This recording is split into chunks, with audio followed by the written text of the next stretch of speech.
Hello everyone. अगर आपको रहस्य, सच्चाई और अनकही बातें पसंद हैं, तो आपका स्वागत है कथालोक की दिलचस्प कहानियों में। यहाँ कहानियाँ पूरी तरह से काल्पनिक हैं। इसका किसी भी व्यक्ति, घटना या स्थान से कोई लेना देना नहीं है। कहानी का उद्देश्य सिर्फ मनोरंजन है। किसी भी तरह की समानता सिर्फ एक संयोग हो सकती है। अगर आपने चैनल को सब्सक्राइब नहीं किया तो प्लीज इसे सब्सक्राइब करें और बेल नोटिफिकेशन को ऑन करें, जिससे आपको हर अध्याय का नोटिफिकेशन मिलता रहे और आप ये कहानी बिना किसी रोक टोक के सुनते रहे। आप सुन रहे हैं कथालोक की दूसरी कहानी, काली झील का रहस्य। शुरू करते हैं हमारा चौथा अध्याय, खंडहर घर की डायरी।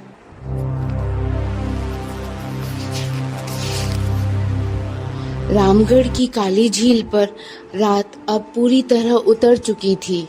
आसमान में बादलों के बीच से चांद की हल्की रोशनी झील के काले पानी पर पड़ रही थी, लेकिन पानी में कोई चमक नहीं थी, जैसे रोशनी भी उसकी गहराई में समा जाती हो। आदर्श और अवंतिका झील के किनारे खड़े थे। चारों तरफ ऐसा सन्नाटा था कि उनकी सांसों की आवाज भी साफ सुनाई दे रही थी। आदर्श की टॉर्च की रोशनी झील के पानी पर घूम रही थी। तभी अवंतिका की नजर झील के दूसरी तरफ पड़ी। वह अचानक रुक गई। उसने धीरे से कहा, आदर्श, उधर देखो। आदर्श ने टॉर्च उस दिशा में घुमाई। घने अंधेरे के बीच उन्हें एक पुराना घर दिखाई दिया। घर लगभग खंडहर बन चुका था। दीवारें टूटी हुई, छत का कुछ हिस्सा गिरा हुआ और खिड़कियां हवा में धीरे धीरे हिल रही थी। अवंतिका की आवाज हल्की कांप रही थी। शायद ये वही घर है। आदर्श ने पूछा। कौन सा घर?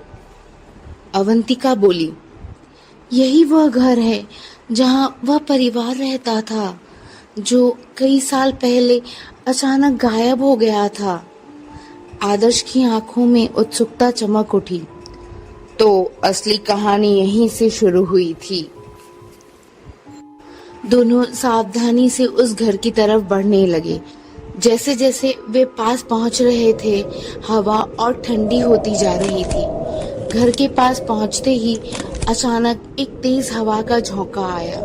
पुराना दरवाजा धीरे धीरे अपने आप हिलने लगा। उसकी आवाज सुनकर अवंतिका सिहर उठी। आदर्श ने टॉर्च अंदर डाली। घर के अंदर धूल की मोटी परत जमी हुई थी, जैसे कई सालों से यहाँ कोई आया ही न हो। फर्श पर पुराने पैरों के निशान थे, जो समय के साथ लगभग मिट चुके थे। दोनों धीरे धीरे अंदर गए। दीवारों पर कुछ पुराने फोटो टंगे थे। फोटो धुंधले हो चुके थे, लेकिन उनमें एक परिवार दिखाई दे रहा था। एक आदमी, एक औरत और उनके 2 बच्चे। अवंतिका ने धीमे से कहा, शायद यही वह परिवार है। आदर्श ने फोटो को ध्यान से देखा। और शायद यही लोग गायब हुए थे। तभी अवंतिका की नजर कमरे के बीच पड़ी एक पुरानी मेज पर गई। मेज पर धूल जमी हुई थी, लेकिन धूल के बीच एक पुरानी डायरी रखी हुई थी। अवंतिका ने धीरे से कहा, आदर्श, यहाँ देखो। आदर्श ने डायरी उठाई। उसने धीरे से धूल हटाई और डायरी खोली। पहले पन्ने पर कांपते हुए अक्षरों में लिखा था, अगर कोई यह डायरी पढ़ रहा है तो इसका मतलब है हमारा सबसे बड़ा डर सच हो चुका है। अवंतिका की सांसें तेज हो गई। डर? किस बात का? आदर्श अगले पन्ने पलटने लगा। अगले पन्ने पर लिखा था, काली झील के नीचे कुछ छुपा हुआ है, कुछ ऐसा जो इस दुनिया के लिए बहुत खतरनाक है। अवंतिका ने फुसफुसाते हुए पूछा, काली झील के नीचे क्या? आदर्श ने धीमे से कहा, शायद यही रहस्य इस पूरे मामले की जड़ है। तभी ऊपर की मंजिल से अचानक कदमों की आवाज आई। ठक ठक ठक। दोनों एकदम से चुप हो गए। अवंतिका ने डरकर कहा, यहाँ कोई है। आदर्श ने तुरंत टॉर्च सीढ़ियों की तरफ घुमाई। सीढ़ियां अंधेरे में डूबी हुई थी। आदर्श धीरे धीरे सीढ़ियों की ओर बढ़ने लगा। अवंतिका ने उसका हाथ पकड़ लिया। आदर्श, मत जाओ। लेकिन आदर्श बोला, अगर हम सच जानना चाहते हैं तो हमें ऊपर देखना ही होगा।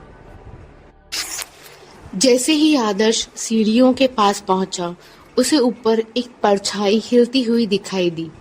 उसने तुरंत टॉर्च ऊपर डाली, लेकिन वहां कोई नहीं था। कमरा बिल्कुल खाली था। अवंतिका ने धीरे से कहा, हम यहाँ अकेले नहीं हैं। और सच में ऊपर वाले कमरे के अंधेरे में कोई खड़ा था। वह चुपचाप आदर्श और अवंतिका को देख रहा था और उन्हें इसका जरा भी अंदाजा नहीं था।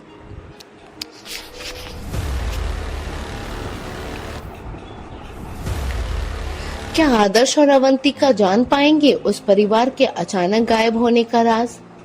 कौन उन दोनों का पीछा कर रहा है और क्या छुपा है काली झील के अंदर? जानने के लिए सुनिए हमारा अगला अध्याय कथालोक पर। आपको ये कहानी कैसी लग रही है हमें कमेंट करके जरूर बताएं।